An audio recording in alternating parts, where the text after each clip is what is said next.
ગીતા ચૌહાણ આપ સૌનું હાર્દિક સ્વાગત કરું છું। સમાચારને વિસ્તારપૂર્વક જોતા પહેલા નજર નાખીશું આજના મુખ્ય સમાચાર પર। વડોદરામાં ભાજપ દ્વારા બે મહત્વના કાર્યક્રમોનું આયોજન કરાયું। વડોદરા શહેરમાં ભારતીય જનતા પાર્ટી મહાનગર દ્વારા બે મહત્વના કાર્યક્રમોનું આયોજન કરવામાં આવ્યું છે। સંત શિરોમણી શ્રી ગુરુ રવિદાસજી મહારાજની 650મી જન્મ જયંતિ નિમિત્તે સમરસતા સંકલ્પ અભિયાન અંતર્ગત કળશ યાત્રા યોજાઈ। સાંજે 5 થી 15 કલાકે ગોલ્ડન ચોકડીથી યાત્રાનો પ્રારંભ થઈ ભીડભંજન હનુમાનજી મંદિર હરણી ખાતે સમાપન થશે।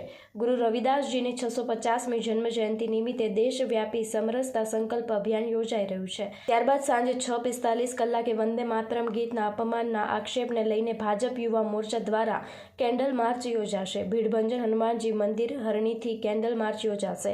બંને કાર્યક્રમોમાં ભાજપના શહેર પ્રમુખ ડોક્ટર જયપ્રકાશ સોની, મેયર ગીતાબેન મકવાણા, સાંસદ ડોક્ટર હેમાંગ જોશી, મંત્રી મનીષાબેન વકીલ, મુખ્ય દંડક બાલકૃષ્ણ શુક્લ સહિત ધારાસભ્યો, હોદ્દેદારો અને કાર્યકર્તાઓ મોટી સંખ્યામાં ઉપસ્થિત રહેવાની શક્યતા છે। Reporter Rao Rajput, YNN news, Vadodara. આજે જ્યારે આખા દેશમાં સંત રવિદાસજીના 650મી જન્મજયંતિની ઉજવણી થઈ રહી છે, ત્યારે ગુજરાત રાજ્યના તમામ જિલ્લાઓમાં કળશ યાત્રા નીકળી છે અને આજે વડોદરા ખાતે અમારા અમદાવાદ કમલમથી બધાને જે કળશ આપેલા હતા એમાં વડોદરા મહાનગરને જે કળશ આપેલું તેની કળશ યાત્રા હમણાં નીકળી છે। પાર્ટીના તમામ નેતાઓ અને સંગઠનના કાર્યકર્તાઓ અને સાથે સાથે નાગરિકો પણ ખૂબ મોટી સંખ્યામાં જોડાયા છે। સંતો પુત્રો પણ જોડાયેલા છે। આપણે બધા જ જાણીએ છીએ કે સંત રવિદાસ એક એવા સંત થયા હતા કે જેમને અસ્પૃશ્યતાનો ભાવ છોડીને સામાજિક સમરસતા માટે મને લાગે છે સૌથી પહેલું કામ આખા દેશમાં કોઈએ કર્યું, સંત રવિદાસજીએ કર્યું અને ત્યારબાદના લગભગ બધા જ સંતોએ એને અનુકરણ કર્યું।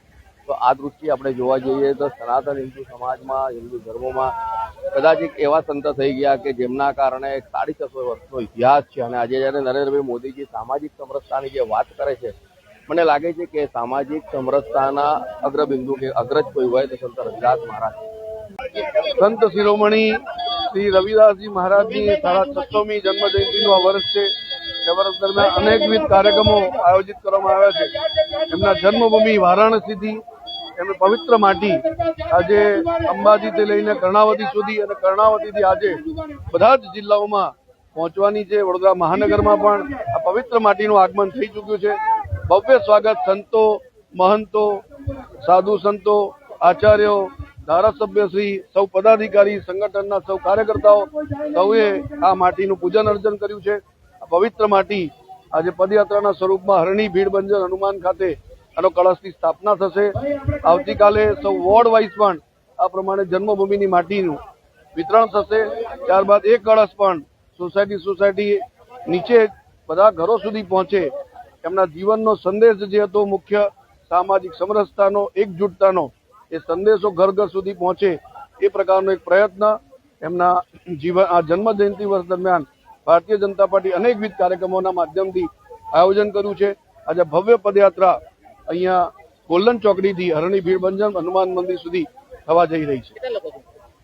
હજારોની સંખ્યામાં કાર્યકર્તા અને નાગરિકો, ધર્માચાર્યો, સંતો સૌ જોડાયા છે।